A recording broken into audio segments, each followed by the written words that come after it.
50 minute. ഈ 1 മണിക്കൂർ 50 minute നമ്മൾ 6:45 ചേർക്കുമ്പോൾ 8:35 എന്ന് ലഭിക്കും. അതായത് 6:45 ആരംഭിച്ച മേടലഗ്നം 1 മണിക്കൂർ 50 മിനിറ്റ് തുടർച്ചയ്ക്ക് ഏകദേശം 8:35 വരെ ഉണ്ടാകും. അത് കഴിയുമ്പോൾ ഇടവം ലഗ്നം ആരംഭിക്കും. ഇടവ ലഗ്നം എത്ര സമയം ഉണ്ടാകും എന്ന് മനസ്സിലാക്കാൻ ഇടവത്തിന് നേരെയുള്ള പോലെ ചെയ്തു നോക്കുമ്പോൾ എത്ര മണിക്കൂർ ഇടവം ലഗ്നം ഉണ്ട് എന്ന് മനസ്സിലാക്കാം. അതിനനുസരിച്ച് കൃത്യമായ ലഗ്നം ഒരു പക്ഷേ ഉച്ച കഴിഞ്ഞ് 2-3 മണിക്കാണ് ജനിക്കുന്നത് എങ്കിൽ, അല്ലെങ്കിൽ ലഗ്നം കാണേണ്ടത് എങ്കിൽ ഇതുപോലെ രാശി പ്രമാണം കൂട്ടി ഏത് സമയത്താണോ ലഭിക്കുന്നത് ആ സമയം വരുന്ന രാശി പ്രമാണം ഏതാണോ ആ രാശിയായി 2021 ഏപ്രിൽ 6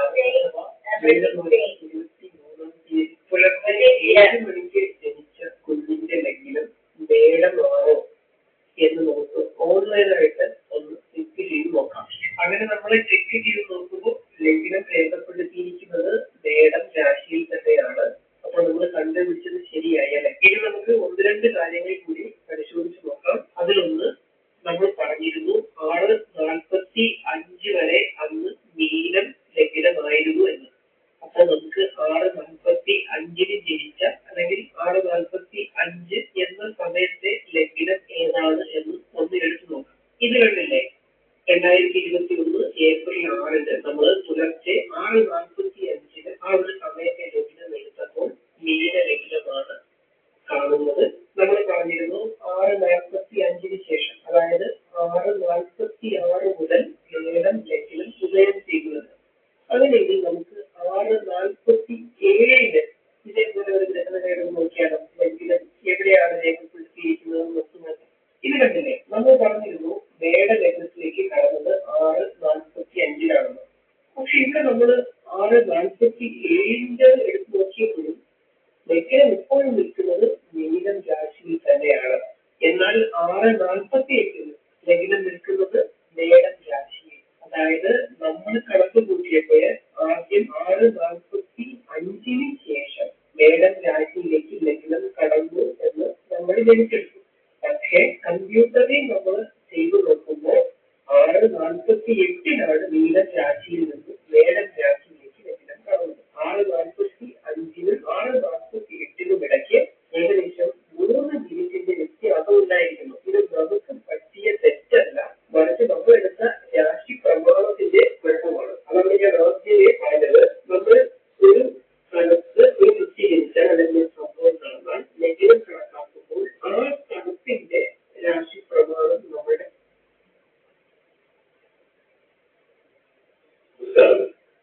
അസ്ട്രോളജി മാസ്റ്റർ ക്ലാസിന്റെ പുതിയ അധ്യായത്തിലേക്ക് ഏവർക്കും സ്വാഗതം. നമ്മൾ ഇന്ന് ചർച്ച ചെയ്യാൻ പോകുന്നത് ഭാവത്തിന്റെ കുറിച്ചാണ്.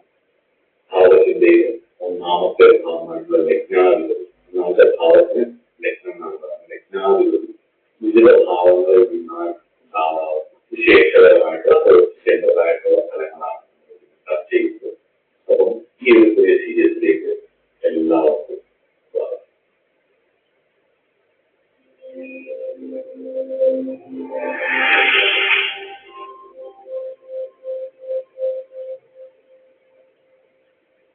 ലഗ്നം ഒരാളെ കുറിച്ച് അറിയാൻ അതുകൊണ്ട് സർവ്വ വിഷയവും ലഗ്നം കൊണ്ട് ചിന്തിക്കണം.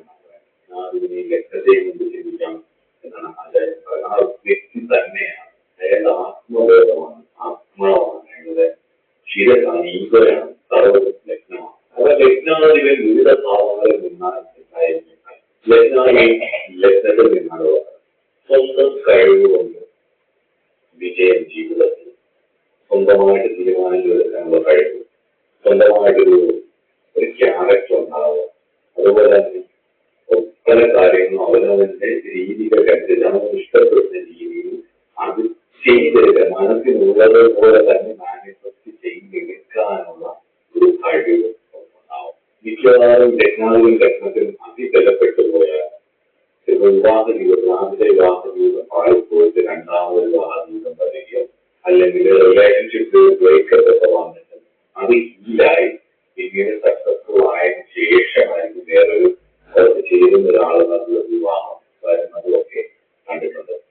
ലഗ്നാധിപതി, ലഗ്ന നക്ഷത്രാധിപതി എന്നിവരുടെ ബലം നല്ലപോലെ ഉണ്ട്.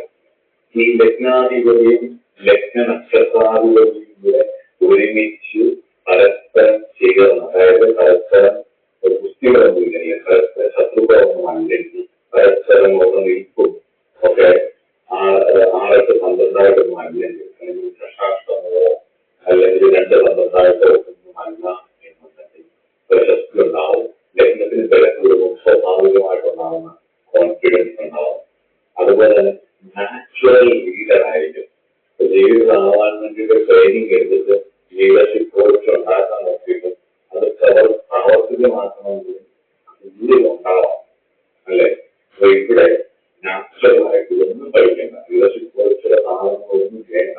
പക്ഷെ അവർക്ക് നാച്ചുറൽ ബോൺ ലീഡർ ആയിരിക്കും എന്നുള്ളതാണ് പ്രധാന കാര്യം. അതുപോലെ തന്നെ ലഗ്നാധിപതിയുടെയും